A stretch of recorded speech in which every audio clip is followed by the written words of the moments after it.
देवाय नमः। ओम परम देवाय नमः। ओम ऋषिवर, विश्ववरदाय मेरी नमः। बात सुने। ओम महागणेशाय अपनी आराधना को विराम दे नमः। ऋषिवर।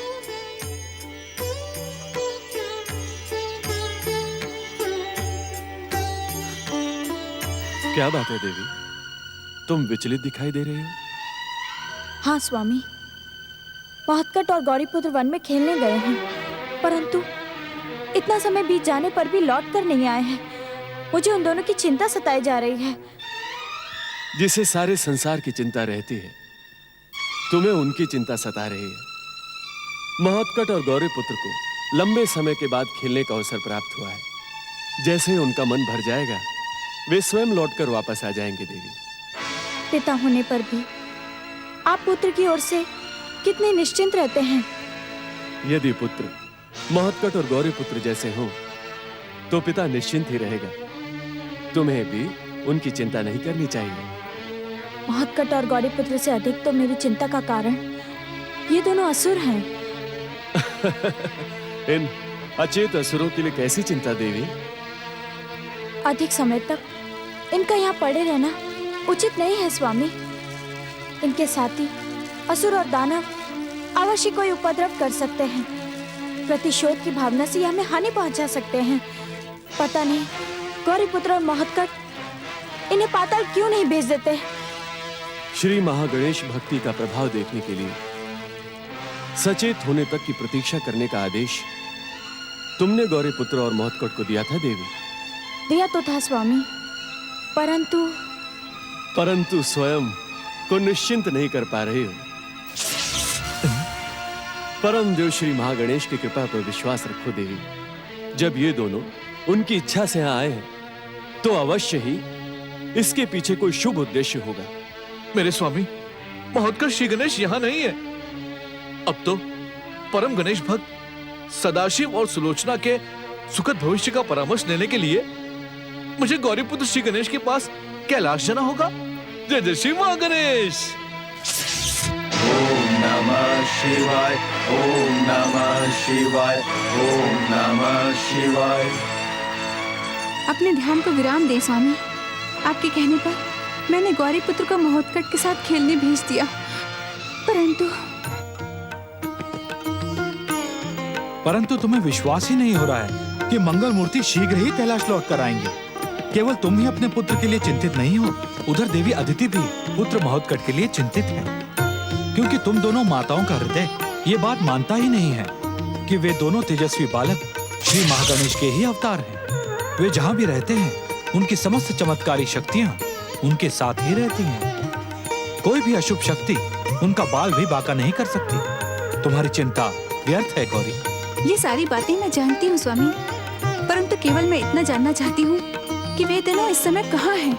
यदि तुम अपनी दिव्य दृष्टि का प्रयोग करती तो तुम स्वयं ही देख लेती कि वे दोनों बालक देवी अदिति के आश्रम के निकट वन में कंदुक खेल रहे हैं। और अब तो उनका खेल पहले से अधिक विचित्र और रोमांचक होने वाला है। विचित्र, रोमांचक, अर्थात का अर्थ जानने के लिए तुम अपनी दिव्य दृष्टि का प्रयोग करके उन दोनों के खेल का आनंद लो देवी। जय जय श्री महागणेश।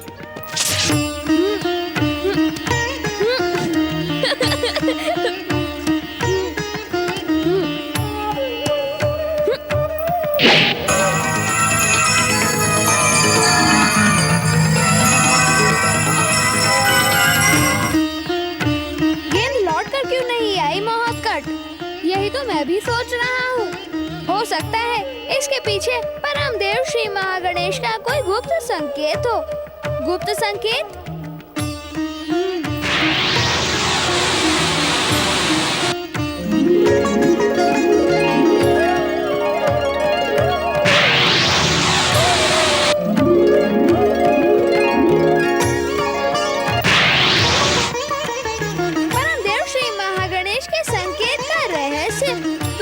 समझ में नहीं आया। हो सकता है हमारी माताएं हमारी चिंता कर रही हो, इसी कारण। और भी तो कारण हो सकता है ना महत्कट। पातालवासी जगन और धनु अदिति आश्रम में अचेत पड़े हैं। उन दोनों के कारण भी तो माता अदिति चिंतित हो सकती हैं। सोचती है कि उन दोनों असुरों के कारण प्रतिशोध की भावना से कोई अशुभ शक्ति आश्रम में प्रवेश कर सकती है, तब तो उन्हें वहाँ से हटाना होगा। हटाना ही नहीं गौरी पुत्र, यहाँ बुलाना भी होगा कंदुक के रूप में।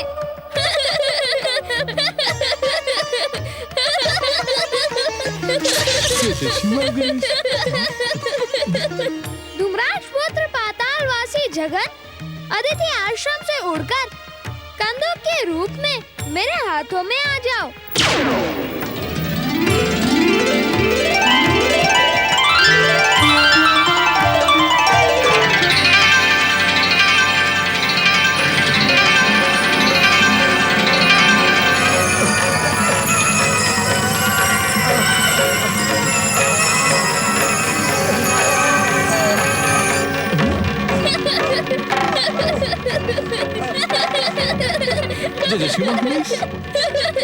धूम्राक्ष पुत्र पातालवासी घनु, शीघ्र कंदुक बनकर मेरे हाथों में आ जाओ।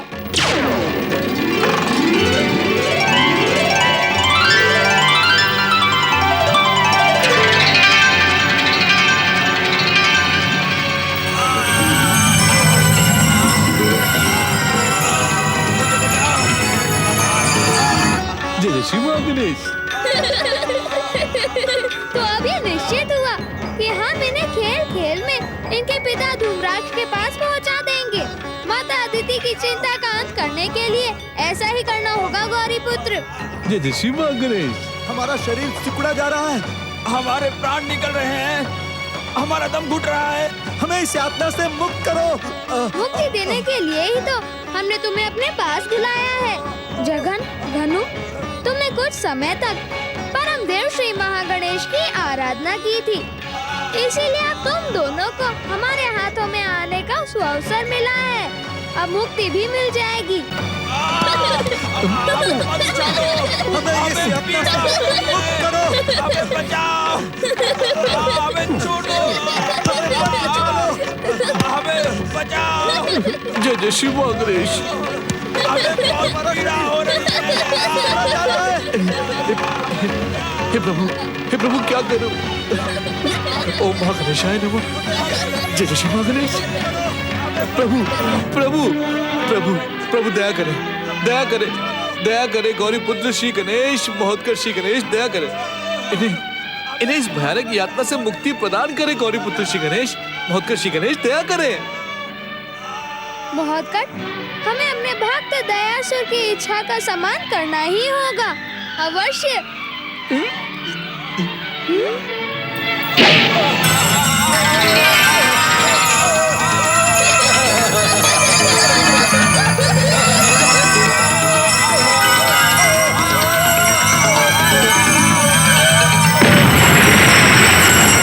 ये तुम क्या कह रहे हो भक्तराज? माता के चिंतित होने का तो प्रश्न ही नहीं उठता। हम तो माता से आगे लेकर आए थे।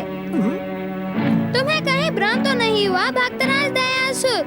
नहीं प्रभु नहीं, मैंने अपनी आंखों से अदिति आश्रम में माता अदिति को और कैलाश में माता पार्वती को आप दोनों के लिए चिंतित देखा है। अर्थात हमें ढूंढने के लिए तुम दोनों स्थानों पर गए थे दयासुर? जय श्री महागणेश। हे प्रभु, आपके आदेश और मार्गदर्शन के बिना मैं श्री गणेश भक्तों की सहायता कैसे कर सकता हूँ? तुम किन गणेश भक्तों की बात कर रहे हो दयासुर? हमने तुम्हें परम देव श्री महागणेश की इच्छा से संसार की सभी देवी शक्तियाँ प्रदान की हैं। हर भक्त की सहायता करने का निर्णय तुम अपनी इच्छा से ले सकते हो दयासुर। हे विघ्नहर्ता, मैं आपकी भक्ति और कृपा से श्री गणेश भक्तों पर आए संकट को दूर तो कर सकता हूँ, परंतु आपके मार्गदर्शन के बिना उन्हें सुखद भविष्य का मार्ग नहीं दिखा सकता। जो बुद्धि आप मुझे प्रदान करेंगे, मैं उसका उतना ही प्रयोग करूंगा ना। तुमने हमारे प्रश्न का उत्तर नहीं दिया दयासुर। पहले ये बताओ, तुम किस गणेश भक्त का मार्गदर्शन करना चाहते हो? जय श्री महागणेश। प्रभु, मार्गदर्शन तो आप करेंगे, मैं तो केवल आपके आदेश का पालन करूंगा। भक्तराज दयासुर, घुमा फिरा कर बात करने का स्वभाव अच्छा नहीं होता। हमने देख लिया है, तुमने गणेश भक्त सदाशिव और उसकी पुत्री सुलोचना की हर प्रकार से सहायता की, परंतु अब भी उनके संकटों का अंत नहीं हुआ है। उन्हें छोड़कर इस प्रकार यहाँ आना उचित नहीं है। जय जय श्री महागणेश। क्षमा करें प्रभु। मन में आप दोनों के दर्शनों की लालसा जाग उठी थी। केवल दर्शनों की लालसा के वश में होकर ही तुम हमारे भक्तों का साथ छोड़कर चले आए। नहीं नहीं प्रभु, एक और कारण है। मैंने देखा कि आपका परम भक्त भगीरथ उनकी सहायता के लिए वहाँ पहुँच गया है, तो मैं हम तो समझ गए दयासुर, परंतु तुम ये नहीं समझे कि गणेश भक्त भगीरथ के पास भक्ति की शक्ति तो अवश्य है, परंतु तुम्हारे समान वरदान की चमत्कारी शक्ति नहीं है। प्रिय महोदय, हम गणेश भक्त सदाशिव और सुलोचना की सहायता स्वयं तुम्हें ही करनी होगी। मुझे क्यों? क्योंकि मेरा अब कैलाश लौट जाना अत्यंत आवश्यक है। माता अदिति के पास रहकर मैं उन दोनों गणेश भक्तों की सक्रिय सहायता कैसे कर पाऊंगा गौरी पुत्र? जय जय श्री महागणेश। हे प्रभु, श्री महागणेश की इच्छा और कृपा से कुछ समय पहले उनके 3 अवतार एक साथ प्रकट हुए थे, गौरीपुत्र, गजानन और एकदंत।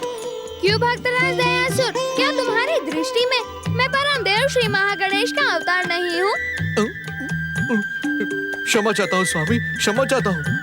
आप तो मयूरेश्वर, गजानन और एकदंत से भी पहले प्रकट हुए हैं।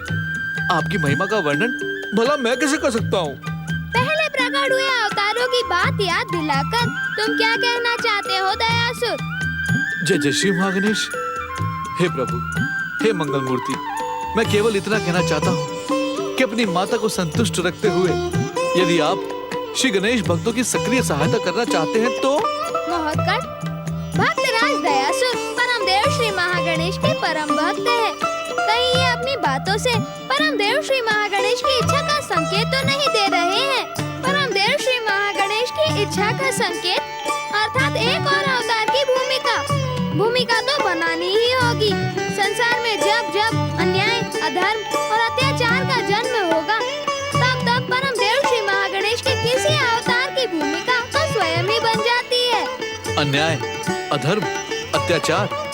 हे प्रभु, धूम्राक्ष, जगन और घनु की मुक्ति के बाद अब तो ये सारा संसार अशुभ शक्तियों के आक्रमण से सुरक्षित हो गया है। ऐसा तुम सोच सकते हो भक्तराज दयासुर, क्योंकि तुम्हारे मन में केवल दया की भावना है। सच तो ये है कि शुभ अशुभ, न्याय अन्याय, धर्म अधर्म और प्रकाश अंधकार का संघर्ष इस सृष्टि के पहले दिन से अंतिम दिन तक चलता ही रहेगा। जय जय श्री महागणेश। शुभ अशुभ के संघर्ष की पृष्ठभूमि में एक नए अध्याय के जुड़ने की भूमिका श्री महागणेश की इच्छा से स्वयं ही प्रकट हो गई। अशुभ, अन्याय, अधर्म और अंधकार का प्रतीक सिंधु दैत्य का पुत्र पातालवासी कमलासुर, शुभ, न्याय, धर्म और प्रकाश के प्रतीक श्री महागणेश अवतारों को चुनौती देने के लिए उतावला हो रहा है।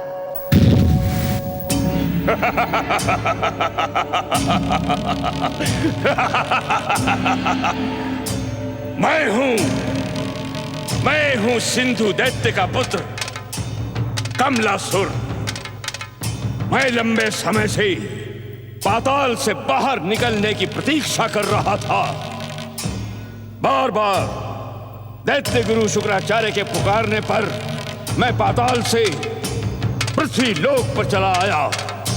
तीनों लोकों में महान दैत्य साम्राज्य की स्थापना करने के लिए जो कार्य मेरे पिता सिंधु न कर सके, उसे मैं कमलासुर करके दिखाऊंगा।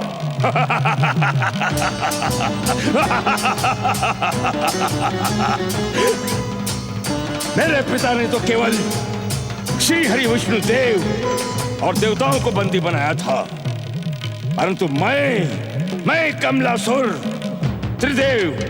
त्रिदेवियों और श्री महागणेश को अपने बंदी गृह में डालकर इस संसार पर एक छत्र असुर साम्राज्य स्थापित करूंगा।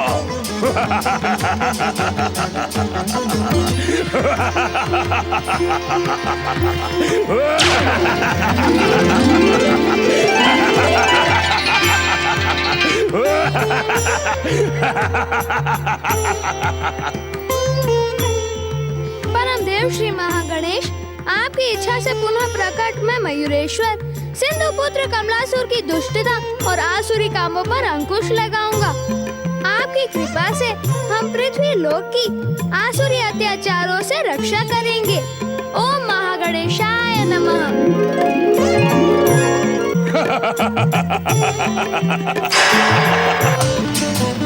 मुझे कोई नहीं रोक सकता, मुझे कोई टोक नहीं सकता।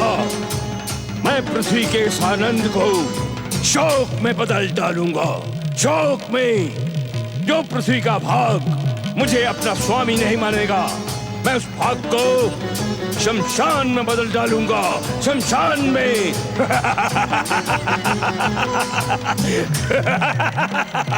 ओम नमः शिवाय, ओम नमः शिवाय, ओम नमः शिवाय, ओम नमः। सांब सदाशिव की जय हो।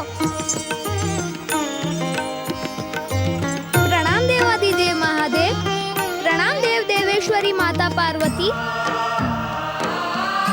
परम देव श्री महागणेश की आज्ञा और इच्छा के अनुसार मुझ मयूरेश्वर को माता पिता की सेवा का अवसर एक बार फिर प्राप्त हुआ है।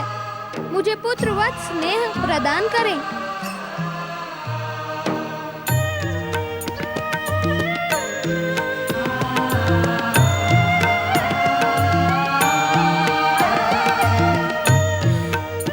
तुमने देख लिया देवी पार्वती, अब तुम्हें गौरी पुत्र के न रहने से चिंतित नहीं होना पड़ेगा। तुम्हारी सेवा के लिए श्री महागणेश की कृपा से प्रिय पुत्र मयूरेश्वर तुम्हारी सेवा में उपस्थित हैं। ये आप क्या कह रहे हैं स्वामी? गौरी पुत्र ने मुझे वचन दिया था कि वो शीघ्र लौट कर आ जाएंगे। तब तो शुभ और मंगल का संयोग होगा माता। हम दोनों मिलकर आप दोनों की सेवा करेंगे। परंतु माता, यदि मुझसे कोई भूल हो जाए तो कृपा करके पहले के समान मुझ पर रुष्ट न होना। नहीं पुत्र नहीं, मुझे अपनी भूल का पश्चाताप आज तक है। परमदेव की इच्छा से तुमने लौटकर मेरी भूल का प्रायश्चित करवा दिया। धन्य है परमदेव श्री महागणेश, धन्य है। भगवान भोलेनाथ, माता पार्वती और मयूरेश्वर श्री गणेश की प्रिय पुत्र मयूरेश्वर, आज्ञा पिताश्री। अशुभ शक्तियों को दंडित करने के साथ ही साथ भक्त और भक्ति की रक्षा करना भी तुम्हारा कर्तव्य है। अवश्य।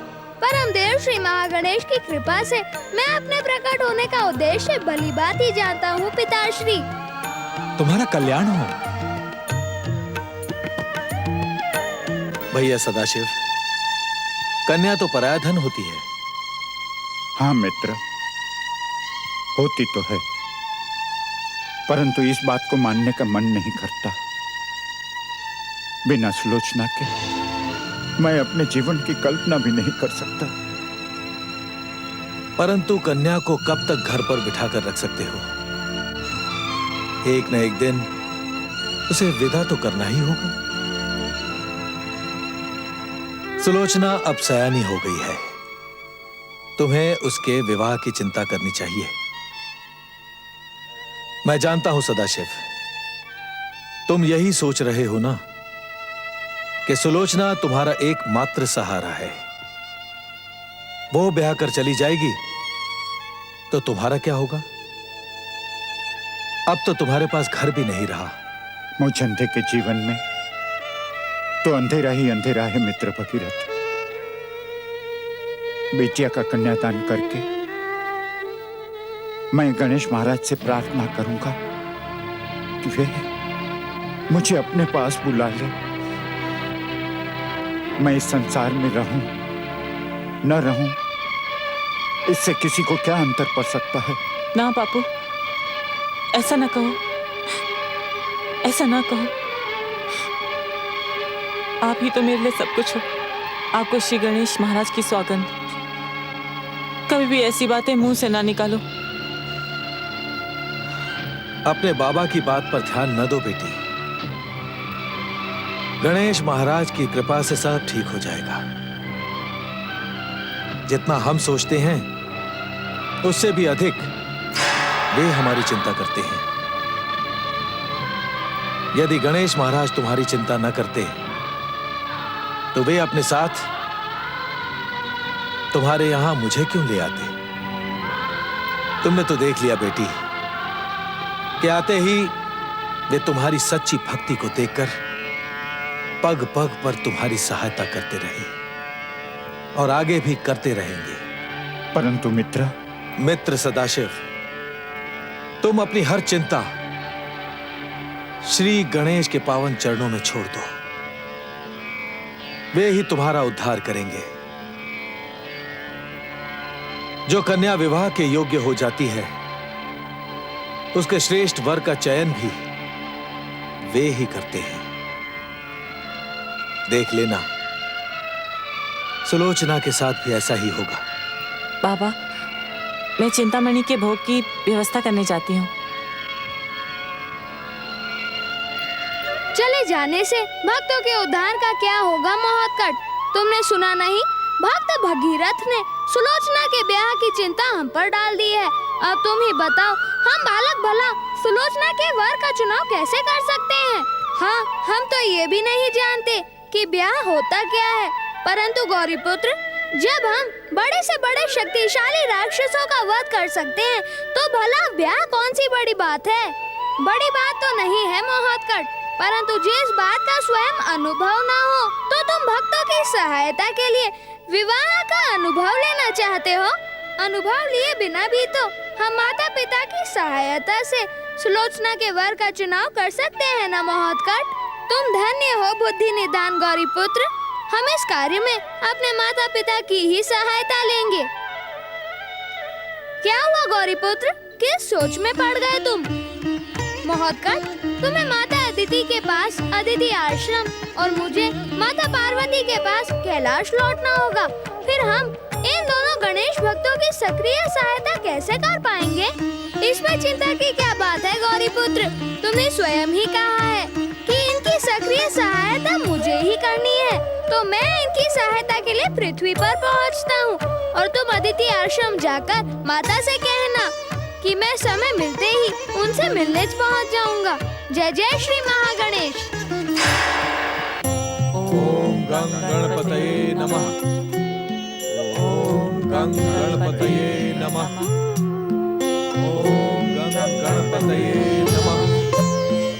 ओम गं गणपतये नमः। ओम गं गणपतये नमः। भक्तों पर दया करने वाले दया निधान गणेश महाराज, हम निर्धन निसहाय आपके लिए उचित प्रसाद का प्रबंध नहीं कर सके। हमें क्षमा करना क्षमा निधान।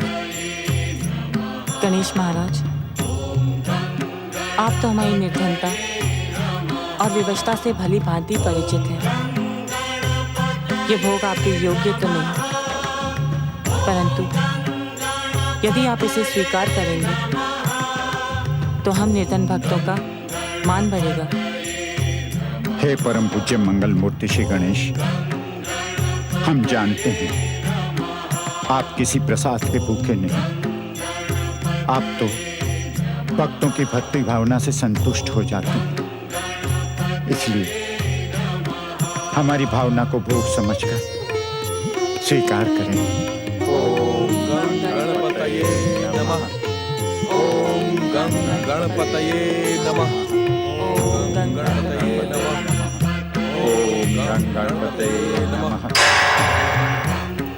ओम गं गणपतये नमः। ओम गणपतये नमः। ओम गणपतये नमः। जैसा भी हो, भक्तों का प्रसाद तो ग्रहण करना ही होगा। तीनों की भक्ति भावना और समर्पण का उत्तर अपनी कृपा से देना मेरा कर्तव्य है।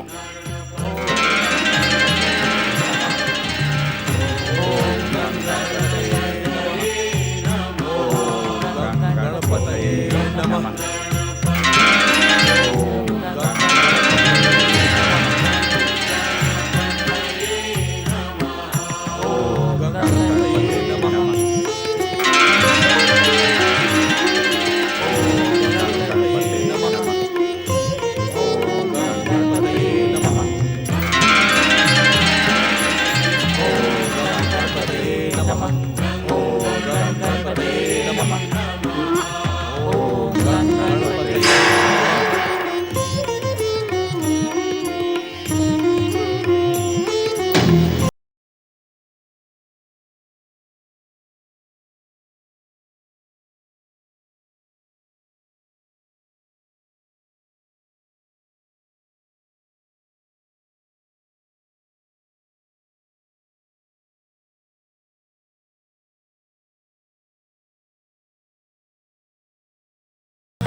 बेटी सुलोचना, हमने सच्चे मन से गणेश महाराज से प्रसाद स्वीकार करने को कहा और उन्होंने कर लिया। और हमें क्या चाहिए? अर्थात साक्षात श्री गणेश महाराज इस मूर्ति में विराजमान है। हम धन्य हो गए भगीरथ। सदाशिव मामा जी, सदाशिव मामा जी, आप कहाँ हैं? मैं कब से आपको वन में ढूंढ रहा हूँ। मुझे मामा जी कहने वाला ये बालक कौन है? प्रेमा दादी ने मुझे आपके पास भेजा है, पाटन ले जाने के लिए। आप उन्हीं के घर जाना चाहते हैं ना? परंतु प्रेमा बहन को कैसे पता कि हम उनके पास जाना चाहते हैं? इस प्रश्न का उत्तर तो आपको प्रेमा दादी ही दे सकती हैं। हाँ, उन्होंने कुछ लड्डू आप सबके लिए भिजवाए हैं। उन्हें पता था कि आप सबने कुछ भी नहीं खाया होगा। भला इस वन में भोजन कहाँ से मिलेगा?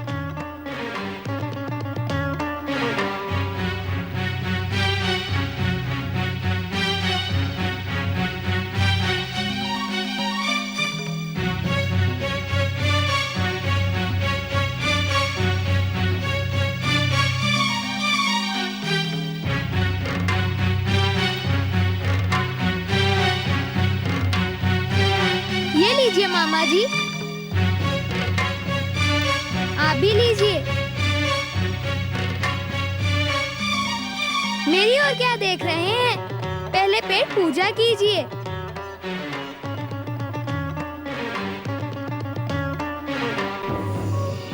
गणेश जी की ये मूर्ति चमत्कारी दिखाई पड़ती है। इन्होंने अवश्य ही आप सबकी कोई सहायता की होगी।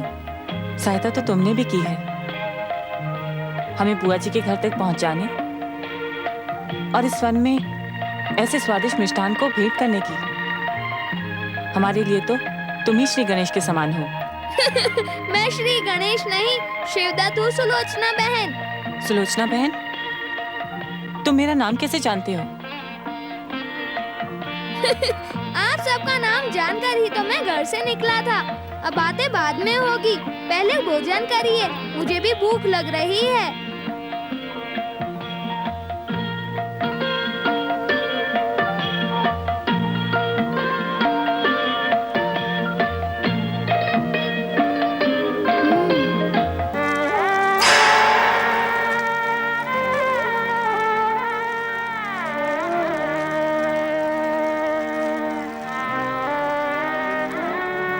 प्रणाम माता अदिति। गौरीपुत्र, तुम अकेले? महत्कट कहाँ है? महत्कट को एक आवश्यक काम आ पड़ा माता। वे भक्तों की सहायता करने गए हैं, शीघ्र लौट कर आएंगे, यही सूचना देने। वो आवश्यक काम क्या तुम नहीं कर सकते थे गौरीपुत्र? मेरे महत्कट को क्यों भेज दिया? क्या तुम एक माता की वेदना को नहीं जानते? तुम दोनों तो परमदेव श्री महागणेश के दिव्य अवतार हो। संसार का हर आवश्यक कार्य तुम जहाँ जाओ वहाँ रहकर संपन्न कर सकते हो। शीघ्र जाओ, मेरे महत्कट को मेरे पास ले आओ। मैं उसके बिना नहीं रह सकती। माता, महत्कट ने स्वयं कहा है कि काम के बीच में समय मिलते ही वे आपके दर्शन करने चले आएंगे। अपनी माता को सताने वाले महत्कट की बातों पर अब मुझे विश्वास नहीं रहा।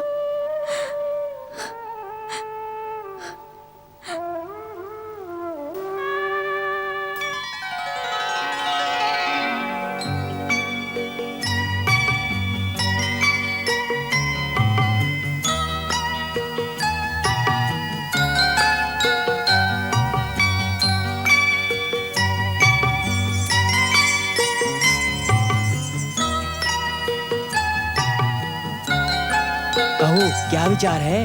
मैं क्या कह सकता हूँ, कहेंगे तो आप ही। आप जो कहेंगे हम वही करेंगे, क्योंकि हम सब शिवगण शिव आज्ञा से आपके अधीन हैं। आप शिवगणों के नायक जो हैं। अवसर देखते ही मेरी आज्ञा के अधीन बन जाते हो। यह आरोप मुझ पर सत्य नहीं है नंदी महाराज। आपकी आज्ञा का पालन करना मेरा धर्म है। तो आज तुम्हारी धर्मनिष्ठा की परीक्षा ले ली जाए। मैं परीक्षा से नहीं घबराता नंदी महाराज, मुझे अपने धर्म पर पूरा विश्वास है। आज्ञा करें। तो जाओ मयूरेश्वर श्री गणेश से गौरी पुत्र श्री गणेश के विषय में पूछ कर आओ। जाओ। परंतु मयूरेश्वर तो विचारमग्न है, कहीं मुझ पर रोष तो नहीं करेंगे? रोष से डरने वाले धर्म की दुहाई नहीं देते। अब तो मानते हो कि तुम धर्म विरुद्ध हो। ये बात है। हाँ। तो मैं अभी अपने धर्म का प्रमाण देता हूँ। जय जय श्री महागणेश, जय जय श्री मयूरेश्वर। क्यों नंदी भृंगी महाराज, क्या गौरी पुत्र अब तक कैलाश नहीं लौटे? आप भी तो श्री महागणेश के अवतार हैं श्री मयूरेश्वर। आप तो जानते ही होंगे कि गौरी पुत्र इस समय कहाँ है। माता पार्वती भी उनके लिए चिंतित है। माता चिंतित है तो उनकी चिंता का अंत करना ही होगा।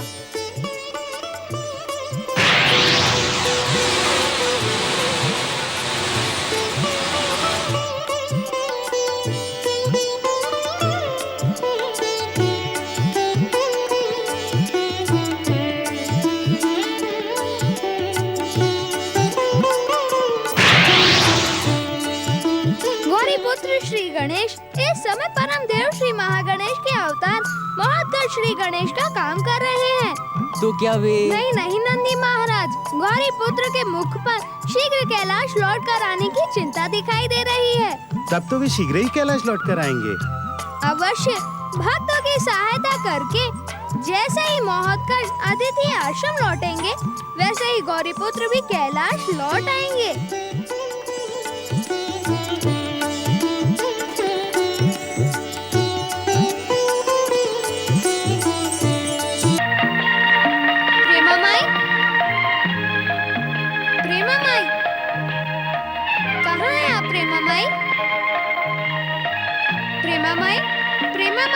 कहाँ हैं आप?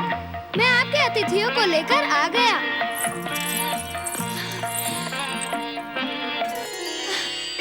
सदाशिव भैया, आप लोग आ गए?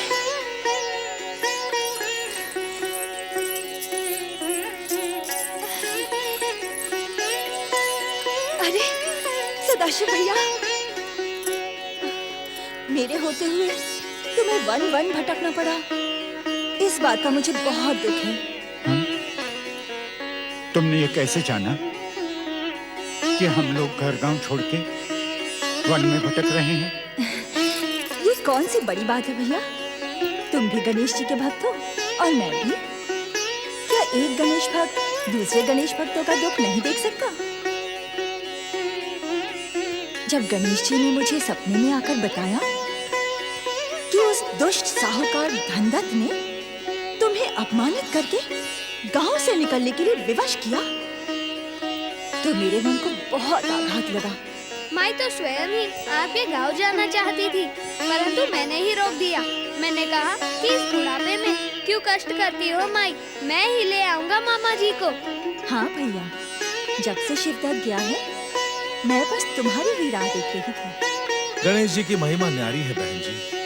अपने भक्तों के लिए वो जो कुछ भी करते हैं वो कम है। सदाशिव और सुलोचना के साथ ऐसे ऐसे चमत्कार हुए हैं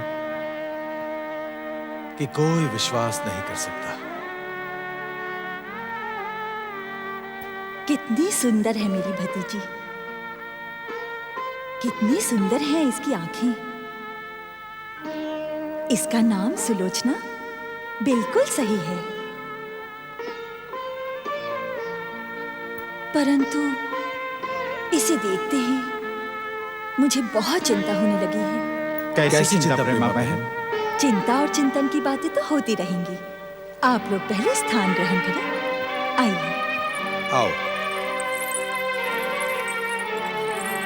आइए। संभल के। बैठिए। हाँ। भगीरथ भैया, तुम भी बैठो, इसे अपना ही घर समझो। जी। बहन, तुम किसी चिंता की बात कर रही थी? अरे भैया, सुंदर और युवा कन्या को देखकर और कौन सी चिंता होगी भला। मैं तो सुलोचना को देखकर ही सोच रही हूँ कि ऐसी सुंदर और सुशील कन्या का वर भी सुंदर, सुशील और गुणवान होना चाहिए। तुम अब तक हाथ पर हाथ धरे कैसे बैठे रहे भैया? किसी योग्य वर का हाथ क्यों नहीं ढूंढा? भीतर जाना चाहती हो बहन? मेरे साथ आओ।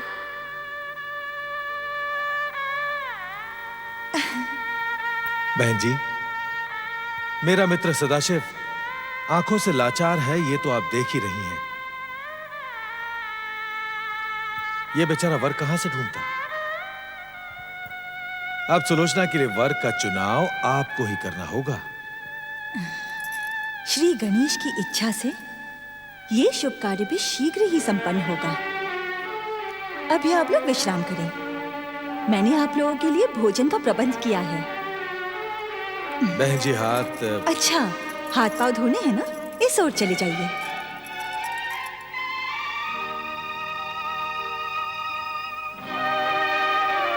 प्रेमा बहन जी भैया। एक बात पूछूं? बुरा तो नहीं मानोगी?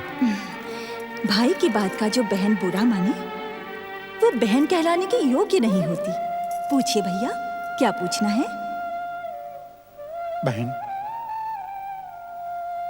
मेरी बहन का नाम प्रेमा नहीं है। वो तो मैंने ऐसे ही सुलोचना को ढाढ़स देने और गांव छोड़ने के लिए कह दिया था। मेरी बहन का नाम तो कावेरी है। बचपन में उसे देखा था,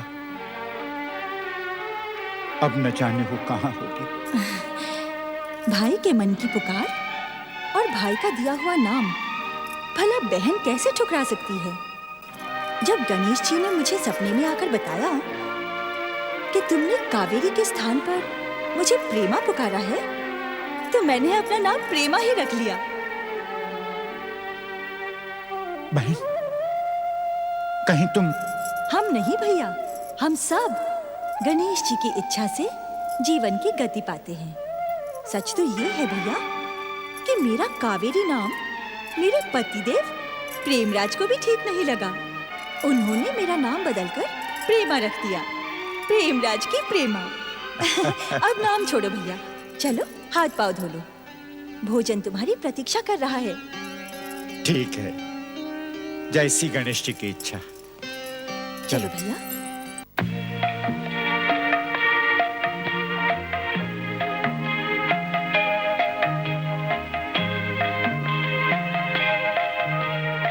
अरे दीदी, मैं जहाँ बैठा कर गया था अब तक वहीं बैठी हो? तो क्या करती? उठकर प्रेमा माई की हवेली देखती। अरे तुम तो उदास और निराश दिखाई पड़ रही हो। क्या बात है, ऐसी सुंदर हवेली में पहुंचकर भी ये उदासी क्यों? दीदी, क्या तुम मुझे अपना छोटा भाई नहीं समझती? ऐसा क्यों कहते हो भैया?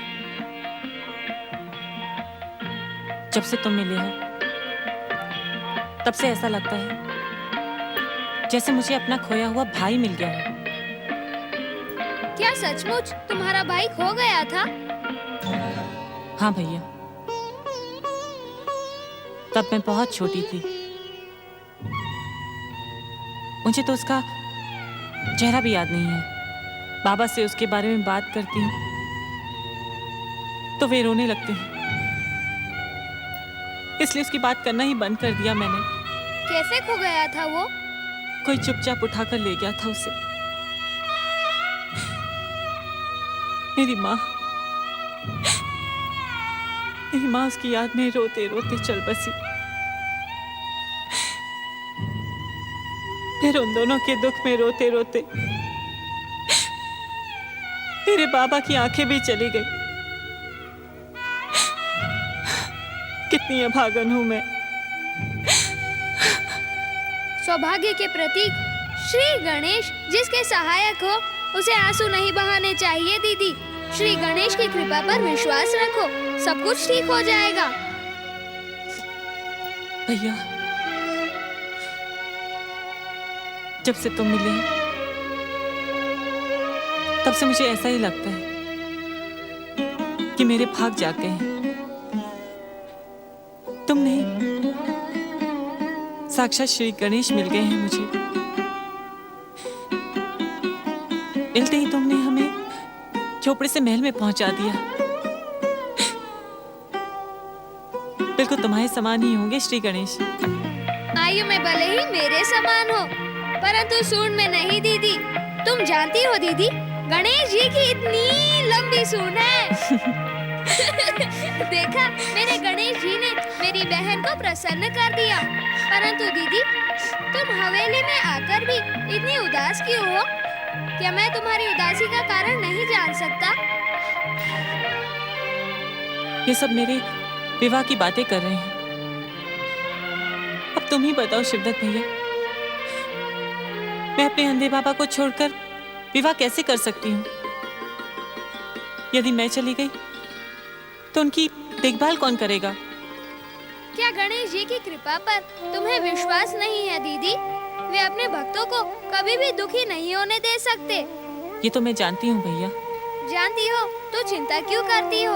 हो सकता है प्रेमा माई ही सदाशिव मामा की देखभाल करे, या फिर सच्ची गणेश भक्ति के प्रभाव से मामा जी की दृष्टि लौट आए, अथवा विवाह के बाद बाबा तुम्हारे साथ भी रह सकते हैं। ये भी तो हो सकता है कि मैं ही उनकी सेवा करता रहूं।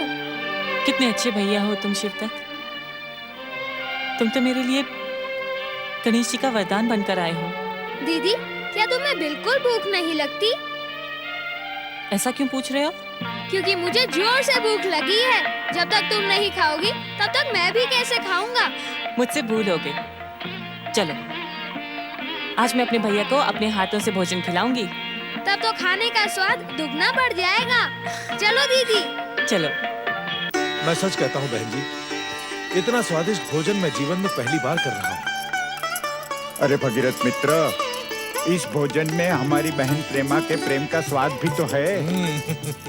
कहाँ तो सूखी रोटी के लाले पड़े थे और कहाँ ये 56 भोग का प्रसाद मिल रहा है। ऐसा लगता है जैसे पृथ्वी से स्वर्गलोक पहुंच गए। सब प्रेमा बहन जी की कृपा है। नहीं नहीं भैया, मैंने कुछ नहीं किया। ये सब गणेश जी की कृपा का प्रसाद है। प्रेमा बहन, सुलोचना और शिवदत्त कहाँ हैं? जब मैंने सुलोचना के ब्याह की बात छेड़ दी, वो लजाकर भीतर चली गई और बाहर आने का नाम ही नहीं लेती। क्यों? उसे डर है कहीं मैं फिर से उसके ब्याह की बात न छेड़ दूं। बहन, उन दोनों ने भोजन किया कि नहीं? भैया, सुलोचना की तो नहीं जानती, परंतु मेरा शिवदत्त भूखा नहीं रह सकता। और जो शिवदत्त के साथ रहता है वो भी भूखा नहीं रहता। स्वयं तो खाता ही है, दूसरों को भी खिलाता है। फिर भी मैं देख कर आती हूँ।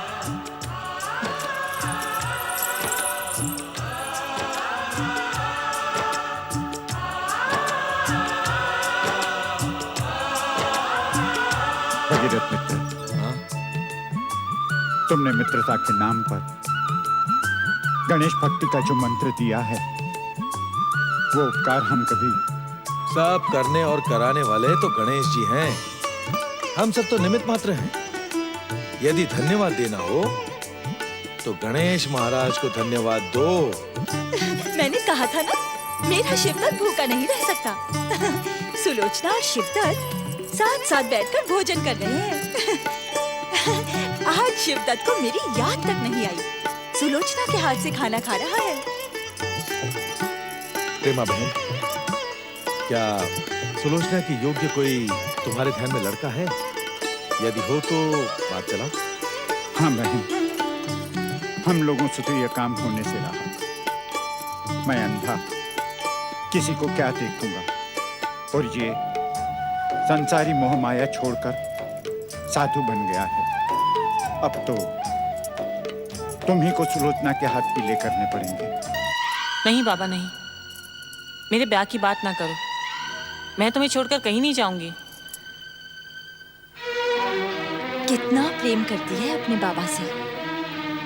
भगीरथ भैया, अपने गणेश जी से कहो सदाशिव भैया पर कृपा करें। सुलोचना को अपने ब्याह से अधिक अपने बाबा की चिंता है और जब तक ये चिंता रहेगी वो विवाह को स्वीकार नहीं करेगी।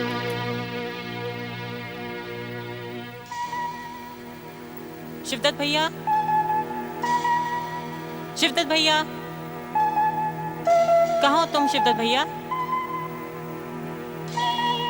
भोजन छोड़कर कहाँ चले गए? शिवदत्त भैया, शिवदत्त भैया, प्रेमा बुआ, शिवदत्त न जाने कहाँ चले गए हैं। उन्होंने भोजन भी नहीं किया। मैं यहाँ उठकर आई और वे चले गए। शिवदत्त की लीला शिवदत्त ही जाने। वो कब कहाँ जाता है, कब लौट आता है, इसका पता ही नहीं चलता। तुमने तो भोजन कर लिया ना? शिवदत्त नहीं आएगा तो मैं... तुम शिवदत्त की चिंता ना करो, किसी की पुकार सुनकर गया होगा। किसकी पुकार? ये तो मैं भी नहीं जानती सुलोचना। हाँ, इतना अवश्य जानती हूँ कि वो किसी की पुकार अनसुनी नहीं करता। जाओ, तुम भोजन कर लो। परंतु बुआ, तुम पहली बार देख रही हो ना, इसीलिए चिंतित हो। मेरे लिए तो नित्य की घटना है। अब तो मैं उसकी बाल लीला की अभ्यस्त हो चुकी हूँ। जाओ, भोजन कर लो। परंतु वो गया कहाँ होगा बहन जी? कहीं भी, जहाँ उसका मन करे।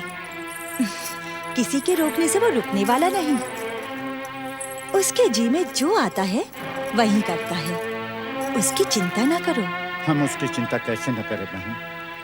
सदाशिव भैया, यदि करना ही है तो उसका चिंतन करो। अर्थात?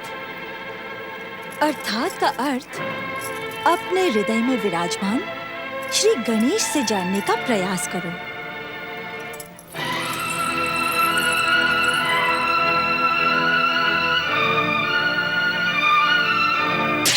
जय जय श्री माँ गणेश।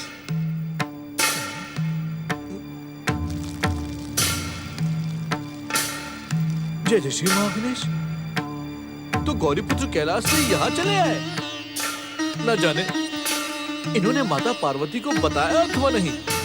नहीं बताने पर माता अवश्य ही रुष्ट हो रही होंगी। परंतु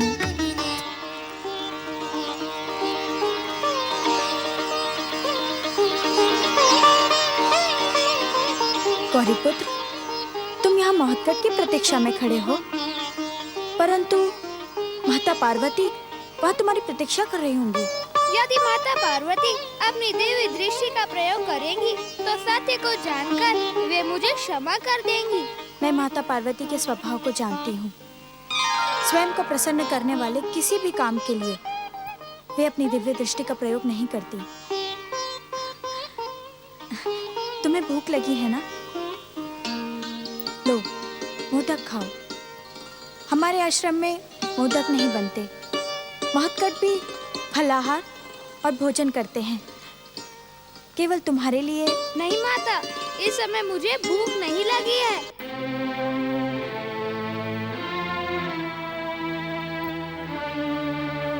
सच क्यों नहीं कहते गौरीपुत्र कि तुम अपनी माता पार्वती के सिवाय किसी के हाथ का बना मोदक नहीं खा सकते? मैं भी तो तुम्हारी माता हूँ। माता, आपके हाथों के बने इन मोदकों को खाने का सौभाग्य अनेक पुण्यों से मिलता है। परंतु इस समय मुझे क्षमा कर दे। जब महोत्कट आ जाएंगे तो हम दोनों मिलकर खाएंगे। नहीं, तुम्हें इसी समय मोदक खाने होंगे। ये तुम्हारी माता अदिति की आज्ञा है।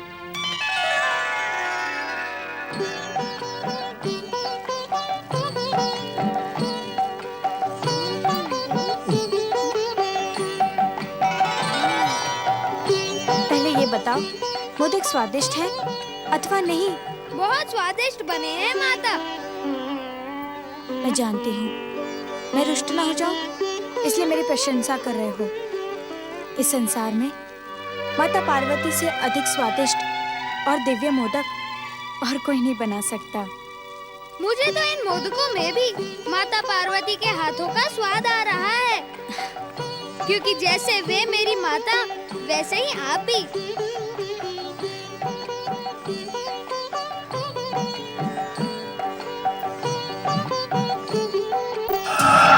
दैत्य गुरु शुक्राचार्य, कहाँ हैं आप? आपको ढूंढ ढूंढ के थक गया हूं मैं दैत्य गुरु। जय श्री महागणेश। बताइए दैत्य गुरु, आप कहाँ हैं? क्या किसी दुष्ट देव शत्रु के भय से आपने स्वयं को छुपा लिया है, या फिर आपने संसार के सबसे शक्तिशाली और विध्वंसक असुर के सामने प्रकट होने का साहस नहीं रहा?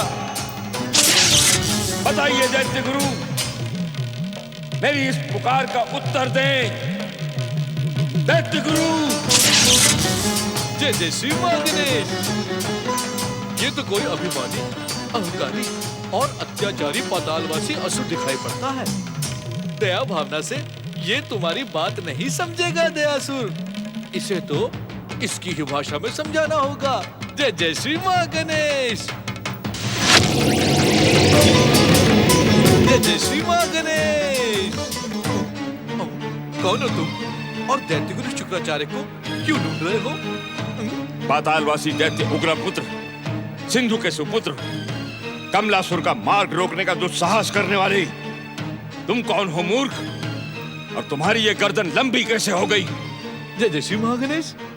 गर्दन लंबी और छोटी करना तो मेरी इच्छा का खेल है, परंतु तुमने अपना परिचय देकर अपनी दुष्टता और मूर्खता का परिचय दे दिया है। जय श्री महागणेश।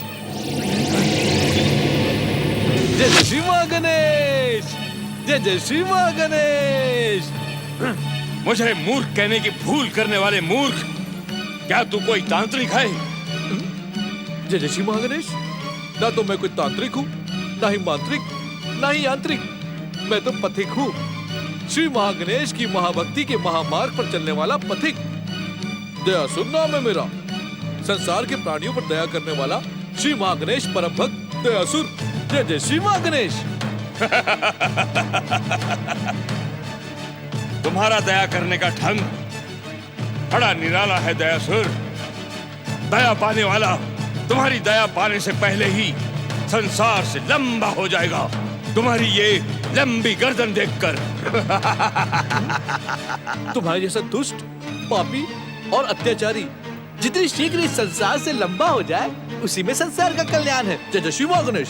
तो तुमने मुझे संसार से लंबा करने के लिए मेरा मार्ग रोकने का दुस्साहस किया है। नहीं नहीं, मैं तो तुम्हारे जैसे दुष्ट पर भी दया करके तुम्हें दैत्य गुरु शुक्राचार्य का पता बताने वाला था, परंतु उससे पहले तुम्हें मेरे साथ जय श्री महागणेश कहना होगा। महागणेश? ये महागणेश कौन है? जय श्री महागणेश, जो संसार में रहकर भी इस संसार को गति देने वाले परम देव श्री महागणेश को नहीं जानता, उसे मैं भी नहीं जानता। जाओ जाओ, ढूंढते रहो अपने दैत्य गुरु शुक्राचार्य को। मैं तो चला। जय श्री महागणेश। जय श्री महागणेश। जय श्री महागणेश। जय श्री महागणेश। दैत्य गुरु शुक्राचार्य,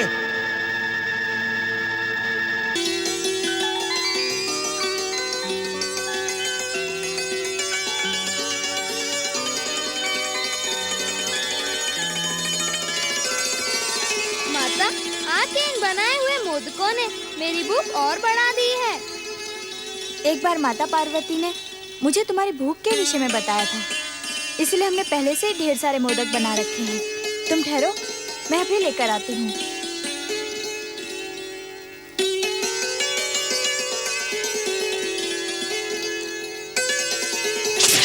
जय श्री महागणेश। प्रणाम गौरीपुत्र। बड़ी कठिनाई से मैं आपको ढूंढ पाया, परंतु महोत्कट श्री गणेश का कहीं पता नहीं चला। वक्रराज दयासुर, तुम यहाँ क्यों चले आए? माता अदिति तुम्हें देखते ही रुष्ट हो जाएंगी। जय श्री महागणेश, मैंने ऐसा कौन सा पाप कर दिया है स्वामी कि माता आपको खिलाए मोदक? और हो मुझ पर रुष्ट। भक्तराज, माता अदिति सोचती हैं कि तुमने ही महोत्कट को किसी गणेश भक्त की सहायता करने के लिए भेजा है। परंतु स्वामी,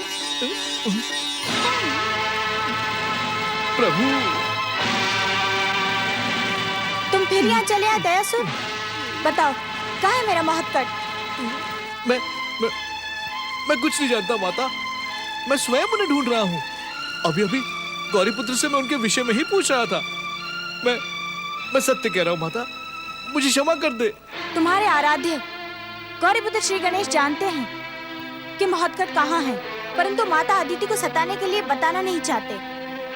मेरी बात सुनो दयासुर, जब तक तुम महोत्कट को ढूंढ न लो, मुझे अपना मुंह ना दिखाना।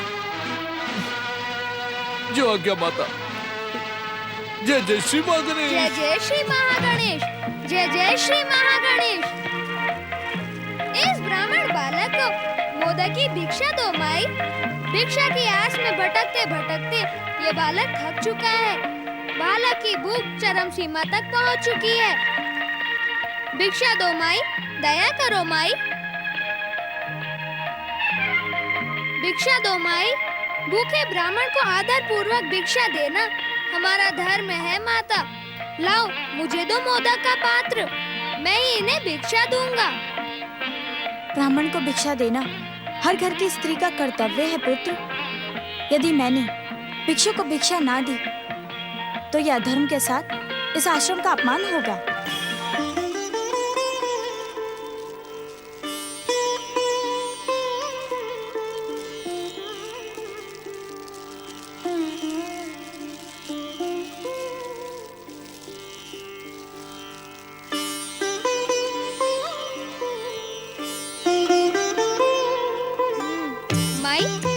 दयालु हो।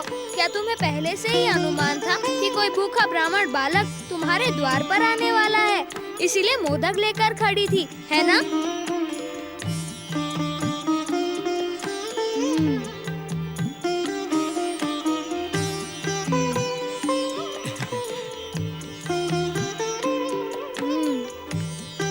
क्यों भक्तराज, तुमने अपनी भक्ति की शक्ति से इन ब्राह्मण देवता को पहचाना अथवा नहीं?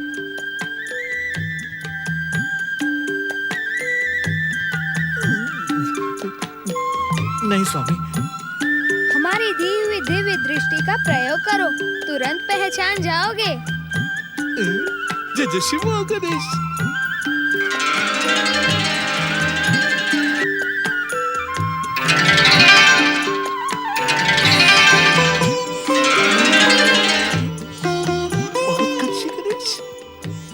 प्रणाम।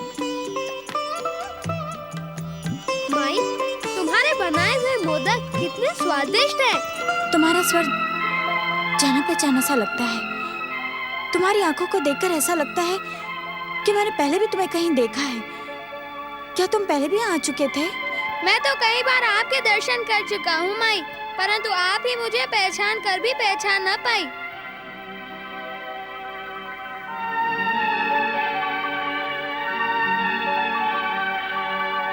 माता, हमारे अतिथि ये ब्राह्मण देवता इतने मोदक खाकर भी तृप्त नहीं हुए हैं। क्या कुछ और मोदक बचे हैं?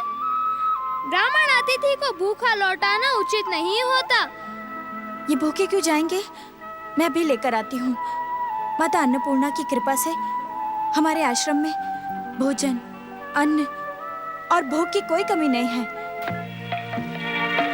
जय जय श्री महागणेश।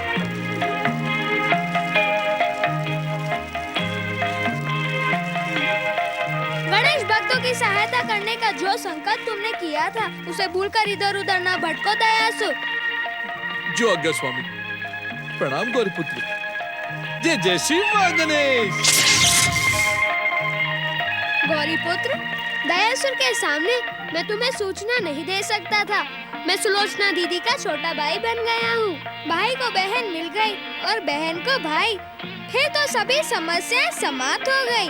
नहीं गौरीपुत्र, नई नई समस्याएं खड़ी हो गई हैं, जिनका हल हम दोनों को मिलकर करना होगा। माता अदिति के सामने हम बात नहीं कर सकते, वहीं मिलेंगे जहाँ हम खेलते हैं।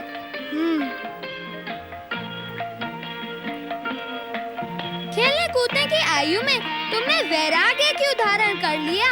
करने और कराने वाले तो परम देव श्री महागणेश हैं। बस माई बस, तन मन संतुष्ट हो गया। परम देव श्री महागणेश आपकी हर मनोकामना पूरी करें। जय जय श्री महागणेश, जय जय श्री महागणेश। दैत्य गुरु शुक्राचार्य, मेरा पाताल से आह्वान करके आप स्वयं अदृश्य क्यों हो गए? क्या व्यवस्था है आपकी? आप क्यों प्रकट नहीं होना चाहते? यदि मेरी पुकार पर भी आप प्रकट नहीं हुए तो मैं अपने क्रोध से इन पर्वतों को खंड खंड कर डालूंगा। इस आकाश को नष्ट भ्रष्ट करके समुद्र में डुबो डालूंगा। मैं अपने तांडव और प्रलय का ऐसा प्रदर्शन करूंगा, ऐसा प्रदर्शन करूंगा कि इस पृथ्वी लोक पर उथल पुथल मच जाएगी। दैत्य गुरु, कहाँ हैं आप? शुक्राचार्य। शक्तिहीन मूर्ख, तू हमें भय दिखा रहा है? तू तो पाताल लोक से अपने आप पृथ्वी पर प्रकट हुआ है। कैसे अज्ञानी हैं आप दैत्य गुरु, जो ये नहीं जानते कि मैं समुद्र से प्रकट हुआ हूँ। समुद्र से जो ये नहीं जानता वो मेरी सहायता क्या करेगा? शक्तिहीन मैं नहीं दैत्य गुरु, आप हैं आप। मूर्ख मैं नहीं, आप हैं दैत्य गुरु, आप।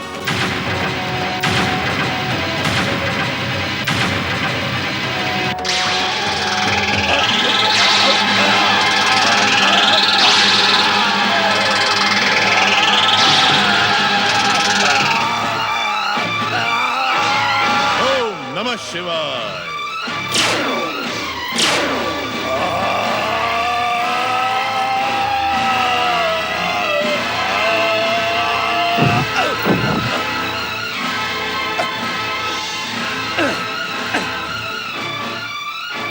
क्या इस प्रकार आपने अपमानित करने के लिए मुझे पाताल लोक से पुकारा था दैत्य गुरु? जिस उद्देश्य से मैंने तुम्हें पुकारा था कमलासुर, वो तो बहुत महान था, किंतु तुम्हारी दुष्टता ने अपमान और दंड की याचना की थी। जो अपने गुरु का आदर नहीं करता वो इसी प्रकार गिरता पड़ता ठोकरें खाता है। मुझे अपनी भूल का आभास है दैत्य गुरु, बताएं मुझे पुकारने का महान उद्देश्य क्या था? धूम्राक्ष, जगन और धनु के पाताल लोक पहुंच जाने के बाद दैत्यों का साहस भी समाप्त हो गया है। हमने ये सोचकर तुम्हें पुकारा था कि तुम अपने महान पिता सिंधु के अधूरे काम को पूरा करोगे, परंतु तुमने हमारे आदेश की उपेक्षा करने की भूल की है। किस आदेश की दैत्य गुरु? आपके पुकारने के साथ ही मैं भागा चला आया। हमने तो तुम्हें आश्रम के यज्ञ कुंड से प्रकट होने की आज्ञा दी थी, ना कि समुद्र से। इसी कारण हमें ढूंढने के लिए तुम्हें लंबे समय तक भटकना पड़ा। मेरे पिता सिंधु से प्रकट हुए थे तो मैं यज्ञ कुंड की अग्नि से क्यों प्रकट होता? और वैसे भी मुझे भय था कि कहीं यज्ञ कुंड की अग्नि मुझे ही जलाकर भस्म न कर दे। जिस असुर के मन में भय समा जाता है वो हमारा शिष्य बनने के योग्य नहीं रहता। जाओ, जिस प्रकार आए थे उसी प्रकार लौट जाओ। कदापि नहीं दैत्य गुरु, कदापि नहीं। मैं इतना मूर्ख नहीं कि पाताल लोक से पृथ्वी पर आकर वापस पाताल लौट जाऊं, जिससे पाताल वासी असुर दैत्य दानव मुझे कायर भीरू कहकर दुत्कारें। अब जब तक मैं असुर जाति का ध्वज तीनों लोकों पर नहीं फहरा देता, पाताल वापस नहीं लौटूंगा। पातालवासी असुरों के पास केवल उड़ने की शक्ति होती है। तीनों लोकों में विजय का ध्वज फहराने के लिए जिस शक्ति की आवश्यकता होती है उसे प्राप्त करने के लिए तुम्हें तपस्या और आराधना करनी होगी और वरदान प्राप्त करना होगा। तपस्या, वरदान, ये क्या होता है दैत्य गुरु?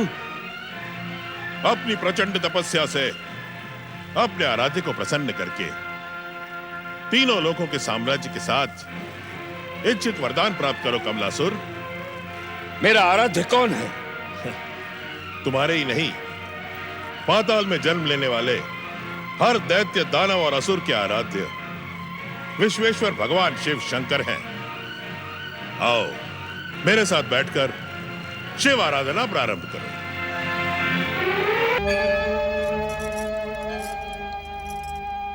मित्र सदाशिव, तुम्हारा मन केवल मित्र मोह में ही भटकता रहता है। मेरे साथ बैठकर श्री गणेश की आराधना करो, तुम्हारे भटकते मन को शांति मिलेगी, वह आकुल व्याकुल नहीं होगा। भगीरथ, तुम यहीं बैठे थे? हाँ, मैं यही था। तो मेरी पुकार का उत्तर क्यों नहीं दिया? श्री गणेश की आराधना छोड़कर बीच में उठना अच्छा नहीं होता। ठीक कहते हो तुम। मैं भी उसके सामने बैठकर पूजा प्रार्थना करना चाहता हूं। तो करते क्यों नहीं भैया? क्या करूं बहन, मेरे सामने तो अंधेरा ही अंधेरा है। जब आंखों से कुछ दिखाई नहीं देता तो भक्ति का दीपक कैसे जलाऊं? आंखों के अंधियारे में भक्ति का दीपक जलाने से जीवन में हर रंग का प्रकाश फैल जाएगा। सदाशिव, श्री गणेश की कृपा पर आस्था रखो, विश्वास रखो, वे तुम्हारी हर मनोकामना पूरी कर देंगे। सदाशिव भैया, क्या अभी भी तुम्हें गणेश जी की कृपा पर विश्वास नहीं है? नहीं नहीं, ऐसा प्रश्न न पूछो बहन। कभी कभी मन घबरा उठता है तो मैं तुम्हारा दुख समझती हूँ भैया, परंतु ऐसे दुखी होकर क्या होगा? गणेश जी पर आस्था रखो। तुम ठीक कहती हो बहन। अच्छा, अब दोनों मित्र तैयार हो जाओ। जानते हो ना आज कौन सा त्योहार है? त्योहार? मैं कुछ समझा नहीं। अरे भैया सदाशिव, आज भाई बहन का सबसे बड़ा त्योहार रक्षाबंधन है। श्री गणेश की कृपा से आज के दिन हम बहन के घर आ पहुंचे। इससे अच्छा अवसर और कौन सा होगा? आज रक्षाबंधन है तो चलो भगीरथ, हम शीघ्र ही तैयार हो जाएं। चलो आओ।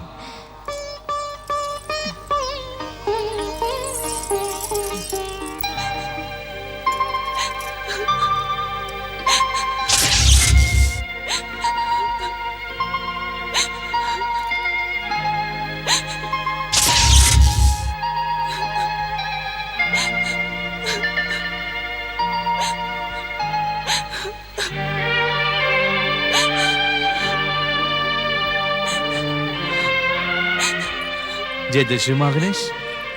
श्री गणेश भक्त सुलोचना बहन को प्रणाम। आप उन महान गणेश भक्त ने ये स्वादिष्ट फल आपके लिए भिजवाए हैं। श्री गणेश जी को प्रसाद चढ़ाकर इन मधुर फलों का सेवन करो बहन। आपको कैसे पता चला कि मैं यहाँ हूँ? जय जय श्री महागणेश। इस संसार का केंद्र श्री गणेश जी का निवास जहां जहां होता है, उनके भक्त स्वयं वहां वहां खींचे चले आते हैं। गणेश जी पर विश्वास करने वाले इस तरह से आश्चर्यचकित नहीं होते बहन। लो, मेरी इस भेंट को स्वीकार करो। धन्यवाद भैया। जय जय श्री महागणेश। तुमने मुझे भैया कहा, मेरे तो भाग्य ही खुल गए। परंतु बहन, ये तो बताओ कि तुम इस प्रकार यहां बैठकर आंसू क्यों बहा रही थी? तुम जानते हो ना भैया, आज रक्षाबंधन का पवित्र दिन है। गणेश महाराज की कृपा से मुझे छोटा भाई मिला था, शिवदत्त। परंतु अचानक वो किसी को कुछ बताए बिना न जाने कहां चला गया। सोचा था आज भैया को राखी बांधकर उससे रक्षा का वचन लूंगी, परंतु जय जय श्री महागणेश। तुम चिंता ना करो बहन, तुम्हारा भैया जहां कहीं भी होगा मैं उसे ढूंढ निकालूंगा और तुम्हारे पास भेजूंगा। अब मुझे आज्ञा दो। ठहरो भैया, ऐसे कैसे आज्ञा दे दूं? अर्थात जब भाई बने हो तो राखी का ये पवित्र धागा अपनी कलाई पे बांधकर मेरी रक्षा का वचन दो भैया। जय जय श्री महागणेश। आपकी लीला अपरंपार है परमदेव श्री महागणेश। आओ भैया। आओ बहन।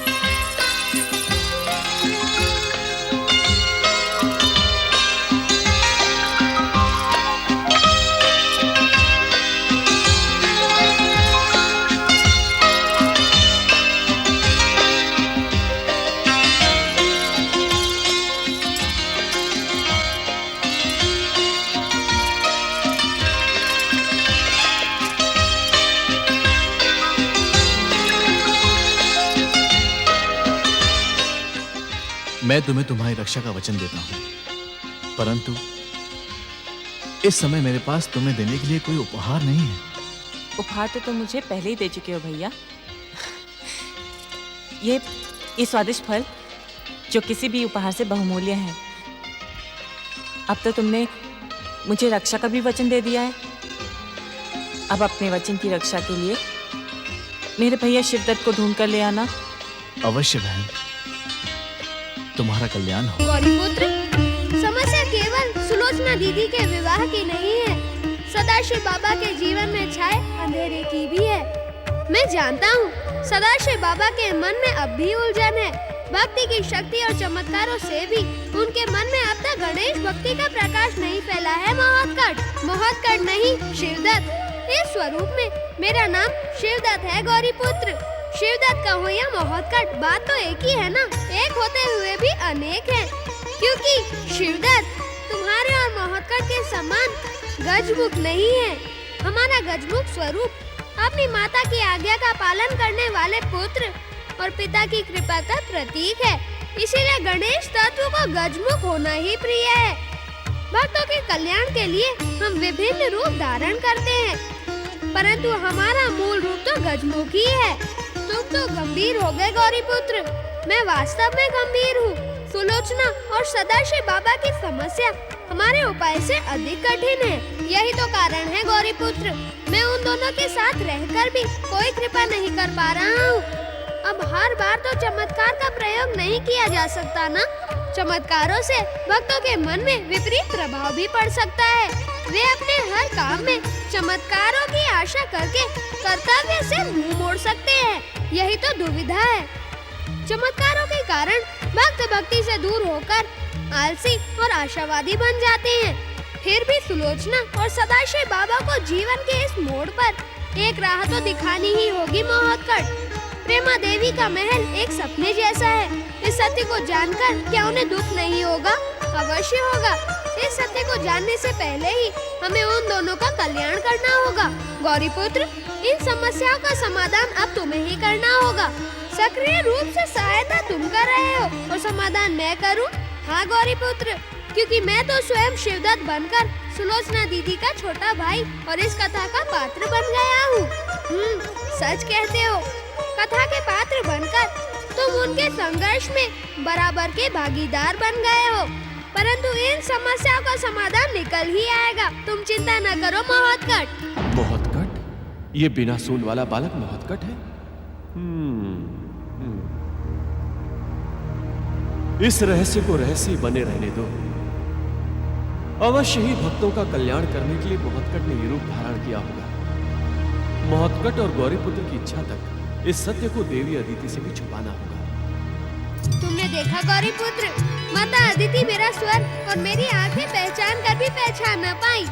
यदि पिताश्री ऋषिवर कश्यप होते तो अवश्य पहचान जाते। मेरे प्रिय शिवदत्त भैया, कहाँ हो तुम? जहाँ कहीं भी हो मेरे पास चले आओ। मैं तुम्हारी प्रतीक्षा कर रही हूँ शिवदत्त भैया।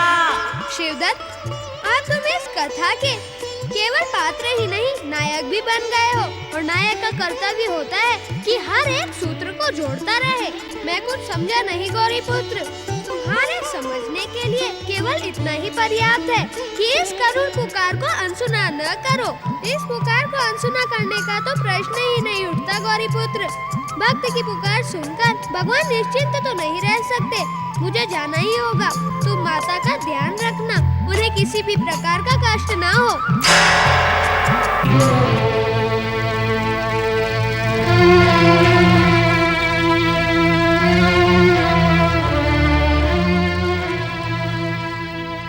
आप मुझे आश्रम में अकेली छोड़कर बार बार कहाँ चले जाते हैं? क्यों चले जाते हैं? देवी अदिति, तुम कुछ विचलित दिखाई पड़ रही हो। विचलित न हो तो क्या करूं? एक तो निर्मोही महोत्कट न जाने कहाँ चला गया, लौटकर आने का नाम ही नहीं लेता। दूसरे गौरीपुत्र ने कहा था महोत्कट के लौटकर आने तक मैं आपकी सेवा में रहूंगा। वो भी बार बार न जाने कहाँ चला जाता है। मुझे तो भय है वो मुझे बिना बताए अपनी माता पार्वती के पास कैलाश न लौट जाए। मैं मैं आपकी सेवा में उपस्थित हूँ माता।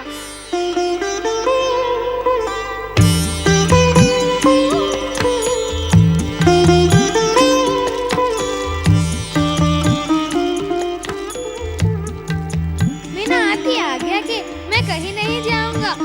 कहे मेरे लिए क्या आज्ञा है? मेरी आज्ञा मानोगे तुम? अवश्य। तर्क देकर मनाने का प्रयास तो नहीं करोगे? आपकी आज्ञा मानना मेरा धर्म है माता। मैं यथाशीघ्र महोत्कट को बुलाने का प्रयास करूंगा। यही आज्ञा देना चाहती थी ना आप? इससे पहले तुम महोत्कट से कब मिले थे गौरीपुत्र?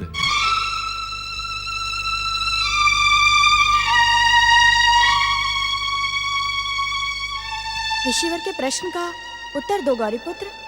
जब वे माता अदिति से मिले थे तभी मुझसे भी भेंट हुई थी। मुझसे मिले तो लंबा समय बीत गया।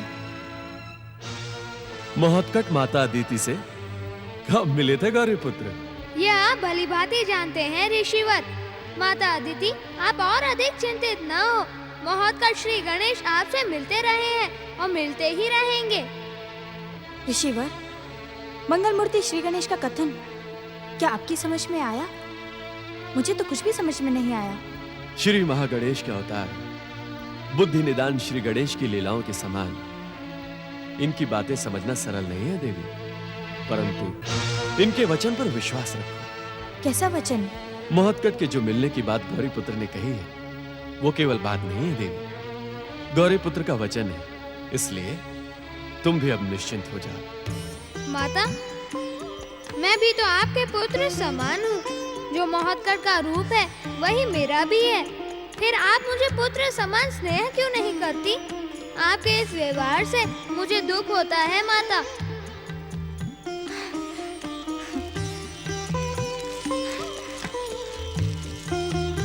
मुझे क्षमा करना पुत्र। भावना के प्रवाह में बहकर मैं अपना कर्तव्य भूल गई थी। धन्य है आप परम देव श्री महागणेश। धन्य है भक्तों के कल्याण की आपकी पावन भावना। जय हो परम देव श्री महागणेश की जय।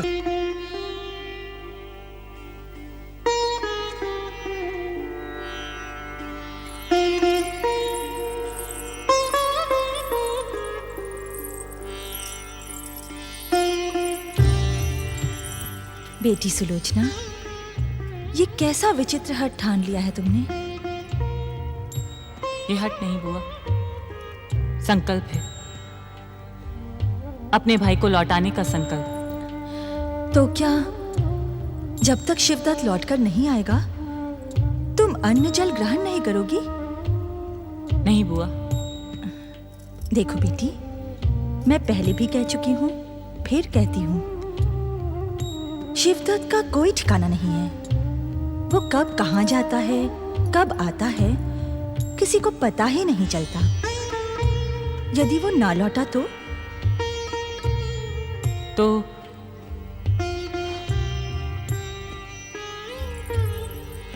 मैं इस राखी के पवित्र धागे को हाथ में लिए हुए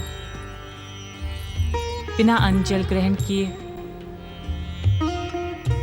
अपने प्राण त्याग दूंगी।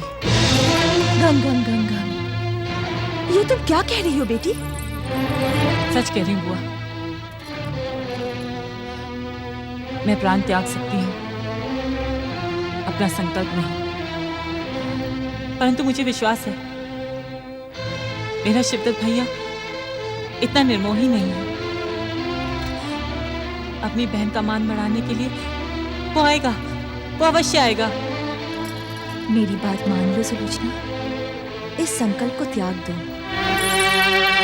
कैसे त्याग दो बुआ? समझ आने के बाद जीवन में पहली बार छोटे भाई को राखी बांधने का अवसर मिला। यदि मेरे भाग्य में इस अवसर का सुख भोगना नहीं लिखा है तो अब तो मुझे विश्वास हो गया है कि तुम्हारी वेदना के स्वर शिवदत्त तक पहुंच गए होंगे। वो किसी की सच्ची पुकार को कभी अनसुनी नहीं करता। वो आएगा, अवश्य आएगा। चलो बेटी। जब तक वो आए तब तक चलकर भोजन कर लो। कैसी बात करती हो बुआ? क्या आपकी दिलाई इस विश्वास के कारण मैं अपना संकल्प तोड़ दूं? नहीं बुआ, नहीं। मेरा निश्चय अटल है। जब तक मेरा भाई लौटकर नहीं आएगा तब तक मैं अंजल ग्रहण नहीं करूंगी। जैसी महागणेश की इच्छा।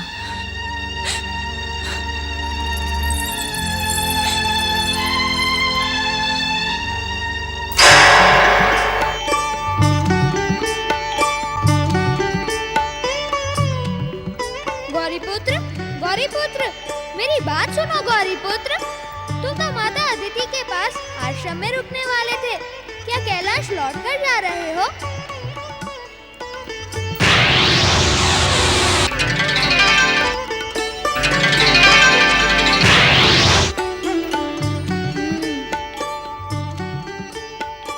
अदिति पुत्र महोत्कट, तुमने किस कारण अपना रूप बदला है यह तो मैं नहीं जानता, परंतु रूप बदलते ही तुम स्वयं परमदेव श्री महागणेश के अवतार होते हुए भी अन्य अवतारों को पहचानने में भूल करने लगे हो। कैसी भूल? मैं कुछ समझा नहीं गौरीपुत्र। मैं गौरीपुत्र नहीं, तुम्हारी ही पुकार पर आकार पाने वाला मयूरेश्वर हूँ। मयूरेश्वर तुम, क्या तुम फिर से प्रकट हो गए? आज तुम कैसे विचित्र प्रश्न पूछ रहे हो महोत्कट? लगता है तुम्हारा मन कहीं और है। जैसे तुम परम देव श्री महागणेश की इच्छा से पुनः प्रकट हुए हो, उसी प्रकार मैं भी। इस समय तुम कहाँ जा रहे हो मयूरेश्वर? मैं गौरीपुत्र से मिलने अदिति आश्रम जा रहा हूँ। अब उन्हें शीघ्र कैलाश पहुँचना होगा। उन्होंने शीघ्र लौटने के लिए माता पार्वती को वचन दिया था। माता को दिया हुआ वचन पूरा करना पुत्र का धर्म है। इतना तो बताते जाओ मयूरेश्वर, परम देव श्री महागणेश ने तुम्हें पुनः किस उद्देश्य से प्रकट किया है? यह बताने का समय अभी नहीं आया है। समय आने पर तुम स्वयं जान जाओगे। यदि मयूरेश्वर की बात मानकर गौरीपुत्र कैलाश चले गए तो माता अदिति का क्या होगा? तब तो मुझे भी। जय जय श्री महागणेश। प्रणाम प्रभु। सुलोचना की जिस गणेश भक्ति से प्रसन्न होकर आपने ये रूप धारण किया है उसे सार्थक करें। हे प्रभु, सुलोचना आपकी प्रतीक्षा में आंसू बहा रही है। कृपया उससे राखी बंधवाकर उसका संकल्प पूरा करें, अन्यथा वो। भक्त शिरोमणि दयासु, क्या तुम नहीं जानते कि भक्त को वरदान देने से पहले उसकी कठोर परीक्षा ली जाती है? तुमने भी तो भक्ति का वरदान पाने के लिए अनेकानेक परीक्षाएं दी थी। मुझे अपना कर्तव्य याद है। प्रभु, अब क्या करूं? कहां जाऊं? कुछ समझ में नहीं आ रहा है। जय जय श्री महागणेश।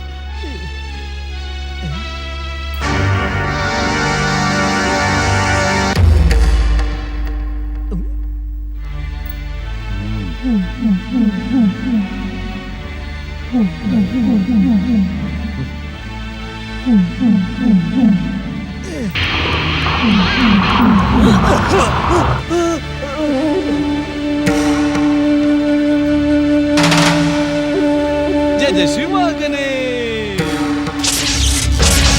जय जय श्री महागणेश।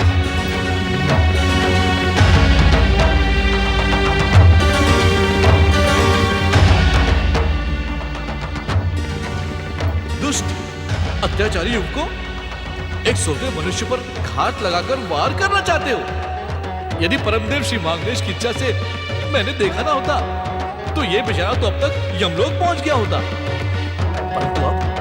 परंतु अब तुम दोनों को मेरे हाथों से यमलोक पहुंचना है। जय जय श्री महागणेश।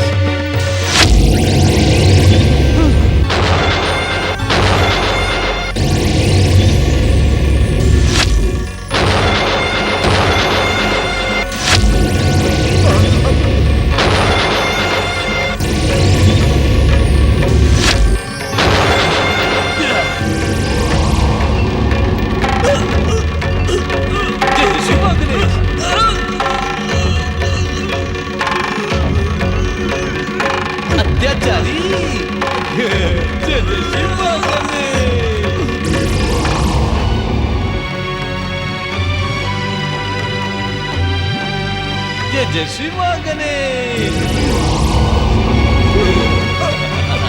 जय जय श्री मां गणेश। जय जय श्री मां गणेश।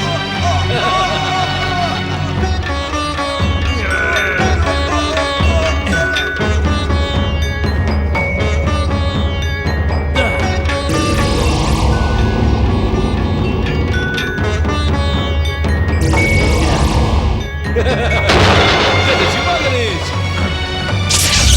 जय जय शिवा गणेश।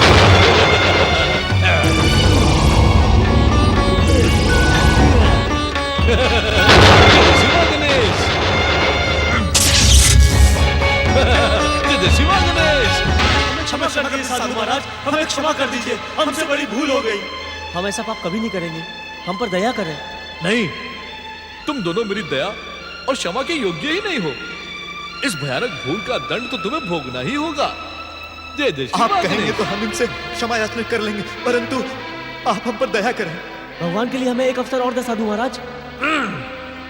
किसी को मृत्यु दंड देना दयालु का काम नहीं है, परंतु किसी निर्दोष की हत्या का दुष्प्रयास करने वाले को यदि दंडित न किया गया तो संसार में न्याय व्यवस्था का अपमान होगा। जय जय शिवा गणेश। जय जय शिवा गणेश।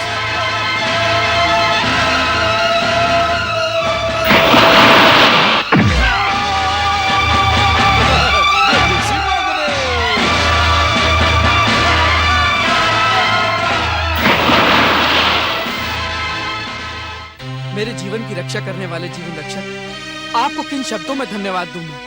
आपकी कृपा के सामने तो धन्यवाद का हर शब्द बहुत छोटा है। युवक, ये दोनों कौन थे और तुम्हें क्यों मारना चाहते थे? इनका परिचय देते हुए तो मुझे स्वयं बहुत लज्जा का अनुभव हो रहा है। परंतु क्यों? क्योंकि ये मेरे अपने हैं, मेरे सगे संबंधी, मेरे चचेरे भाई, परंतु इनसे मेरा कोई बैर भाव नहीं है साधु महाराज। बैर नहीं, फिर भी प्राण घातक आक्रमण? धन के लोभ ने अंधा कर दिया। जैसे ही मेरे पिता का देहांत हुआ, मैं उनकी अटूट संपत्ति का इकलौता उत्तराधिकारी बन गया। तब से ही ये दोनों मेरे प्राणों के शत्रु बन गए। तुमने इन्हें रोकने का प्रयास नहीं किया? अनेकों प्रयास किए, परंतु पाप, अन्याय और अत्याचार इनके सर चढ़ चुका था। जब मुझे अपने प्राणों की रक्षा का कोई उपाय दिखाई नहीं पड़ा तो मैं चुपचाप अपने घर से निकल पड़ा, परंतु इन्होंने यहाँ भी मेरा पीछा नहीं छोड़ा। जय जय श्री मां गणेश। लगता है श्री मां गणेश की तुम पर विशेष कृपा है, इसीलिए तो ठीक समय पर आकर मैंने तुम्हारे प्राणों की रक्षा की। युवक, तुम सचमुच भाग्यशाली हो। आप सत्य कह रहे हैं साधु महाराज, मैं सचमुच बड़ा भाग्यशाली हूँ। यदि मैं भाग्यशाली ना होता तो आप जैसे चमत्कारी प्राण रक्षक से मेरी भेंट कैसे होती? अब तुम कहाँ जाना चाहते हो युवक? धन संपत्ति से मेरा मोह भंग हो चुका है। धिक्कार है उस संपत्ति पर जिसके कारण भाई भाई का शत्रु बन जाता है। मेरे मन में तो अब वैराग्य ने जन्म ले लिया है। आप महान साधु हैं, चमत्कारी सिद्धियों से संपन्न हैं। कृपा करके मुझे अपना शिष्य बना लें। जय जय श्री मां गणेश। मैं किसी का गुरु बनने योग्य नहीं वत्स, मैं तो स्वयं शिष्य हूँ। नहीं नहीं, आप शिष्य नहीं, आप तो गुरुओं के भी गुरु हैं, परम गुरु हैं। मेरे मन में उठते हुए वैराग्य को दिशा दिखाएं, मेरा उद्धार करें साधु महाराज। तुम्हारे मन में सच्चा वैराग्य जागा है। मैं अपने आराध्य गुरुदेव से तुम्हें दीक्षा देने की प्रार्थना करूंगा। उनके दर्शन करते ही तुम्हारा जीवन सफल हो जाएगा युवक। कहाँ हैं आपके गुरुदेव? गुरु तो सदा शिष्य के हृदय में निवास करते हैं, फिर भी उनके साक्षात दर्शन करने के लिए तुम्हें मेरे साथ चलना होगा। आप जहाँ कहेंगे मैं वहाँ चलूंगा। तो फिर चलो मेरे साथ। जय जय श्री मां गणेश। जय जय श्री मां गणेश। हे दया नितांत श्री गणेश, मुझे क्षमा करना। अपनी मनोकामना के लिए आपकी कृपा की याचना किए बिना मैं अकेली बैठकर शिवदत्त भैया के लिए अकेले आंसू बहाती रही। बिना आपकी कृपा के मेरी मनोकामना पूरी नहीं हो सकती। कृपा करके मेरे शिवदत्त भैया को बुला दें। मेरी प्रार्थना सुने गणेश जी। अन्यथा राखी का ये पवित्र दिन यूं ही निकल जाएगा। सुलोचना बेटी, तुम्हारे गणेश जी ने तुम्हारी प्रार्थना सुन ली है। अब क्यों आंसू बहा रही हो? शिवदत्त भैया, शिवदत्त भैया, कहाँ चले गए थे तुम? देखो फिर ऐसा ना करना। जैसे ही मुझे पता चला कि आज रक्षाबंधन का दिन है, वैसे ही मुझे अपनी भूल का ज्ञान हो गया और मैं भागा भागा यहाँ चला आया। जानते हो शिवदत्त, तुम्हारी सुलोचना दीदी ने तुम्हें राखी बांधे बिना अन्न जल ग्रहण ना करने का हठ ठान लिया था। हट नहीं बुआ, हट नहीं, संकल्प। शिवदत्त भैया को बुलाने का यही एक उपाय था।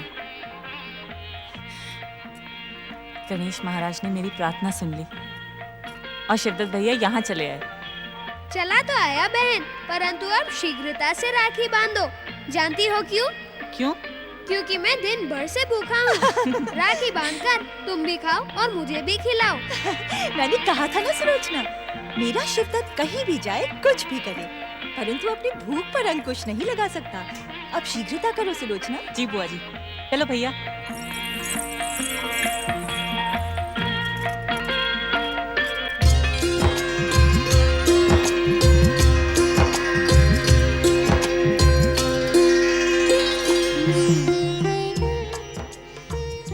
रक्षाबंधन के पावन दिन भाई को बहन की रक्षा का वचन देने के साथ कुछ उपहार भी देना चाहिए। क्यों प्रेमा माई? हाँ वत्स, बहन को उपहार देना भाई का कर्तव्य ही नहीं, इस पर्व की परंपरा भी है। तो मुझे कर्तव्य और परंपरा का पालन करना ही होगा। उपहार की क्या आवश्यकता है? उपहार से अधिक तुमने हम पर बहुत उपकार किए हैं। तुम मार्ग न दिखाते तो हम प्रेमा बहन तक कैसे पहुंचते? मैंने कुछ नहीं किया बाबा, करने वाले तो परमदेव श्री महागणेश हैं। हम सब उन्हीं की इच्छा से गति पाते हैं। परंतु बेटा, मुझे क्षमा करो भगीरथ बाबा, मैं आप दोनों से एक निवेदन करना चाहता हूँ। हाँ हाँ कहो। भाई बहन के बीच में आप दोनों कुछ न कहें। अच्छा ठीक है भाई, हम नहीं पड़ेंगे भाई बहन के बीच में।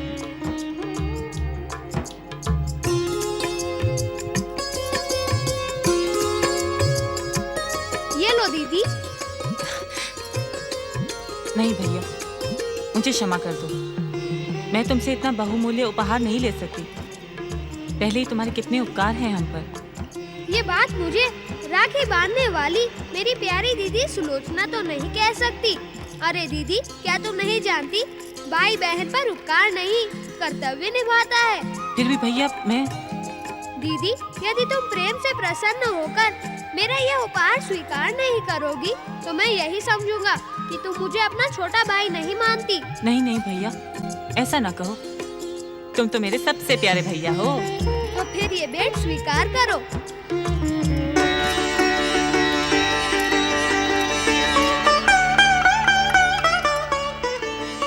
अपने भाई की इस भेंट को सदा अपने पास रखना। इसके रहते तुम पर कोई संकट नहीं आएगा। परमदेव श्री महागणेश की कृपा सदा तुम्हारे साथ रहेगी। अब मेरे साथ बोलो, जय जय श्री महागणेश। जय जय श्री महागणेश। प्रेमा बहन जी, आपको मालूम है शिवदत्त ने हमें क्या वचन दिया है? क्या? शिवदत्त ने कहा था कि सुलोचना का ब्याह होने तक वो यहाँ से कहीं नहीं जाएगा। इस समय कुछ न कहना दीदी, विवाह की बात को परमदेव श्री महागणेश की इच्छा पर छोड़ दो। जो भी तुम चाहोगी वह उन्हें करना ही होगा। क्यों भगीरथ बाबा? सच कहूँ बेटा? कहो ना बाबा। तुम जब बोलते हो तो ऐसा लगता है जैसे साक्षात मेरे आराध्य श्री गणेश बोल रहे हो। ये तुम्हारे मन की सच्ची भक्ति भावना है भगीरथ भैया, जो हर एक में अपने आराध्य को ढूंढती रहती है। माता, आपके बनाए हुए मोदकों का स्वाद दिन प्रतिदिन उत्तम से उत्तम होता जा रहा है। मैं सोचता हूँ कि कैलाश पहुँचने पर यदि ऐसे स्वादिष्ट मोदक नहीं मिलेंगे तो क्या होगा? गौरीपुत्र, क्या तुम कैलाश जाने की बात सोच रहे हो? नहीं माता, महोत्कट के लौटने तक मैं कहीं जाना नहीं चाहता, परंतु रह रहकर माता पार्वती का ध्यान आता है। मैंने शीघ्र लौटकर आने के लिए उन्हें वचन दिया है। वे मुझ पर अवश्य ही रुष्ट होंगी। इस बार तो हो सकता है कि वे मुझे मयूरेश्वर के समान श्रृंखलाओं से बांधकर दंडित करें। नहीं नहीं पुत्र, ऐसी स्थिति नहीं आएगी।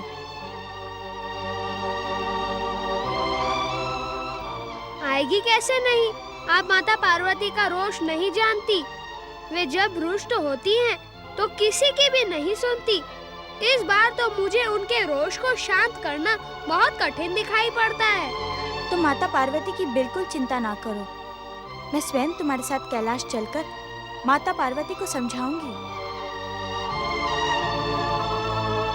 इस जीवन में धैर्य और धीरज रखना सबसे बड़ी उपलब्धि है।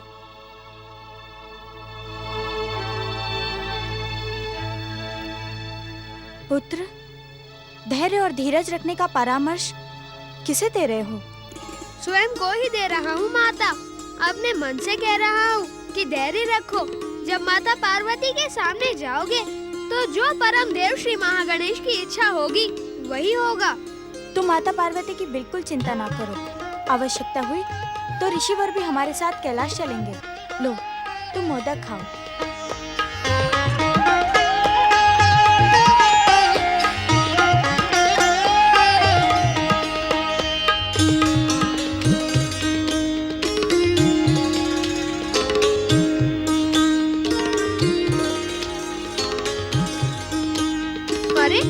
मोदक तो समाप्त हो गए माता। तुम अभी भी भूखे हो ना? मैं तुम्हारे लिए और मोदक लाती हूँ। नहीं माता, मैं तो तृप्त हो गया। अब आप कुटिया के भीतर जाकर कश्यप ऋषि के लिए भोजन बनाए। तो अब तुम्हें ऋषिवर के भोजन की भी चिंता होने लगी। मैंने मोदक बनाने से पहले ही उनका भोजन बना लिया था। तुम चिंता ना करो, मुझसे मीठी मीठी बातें करो।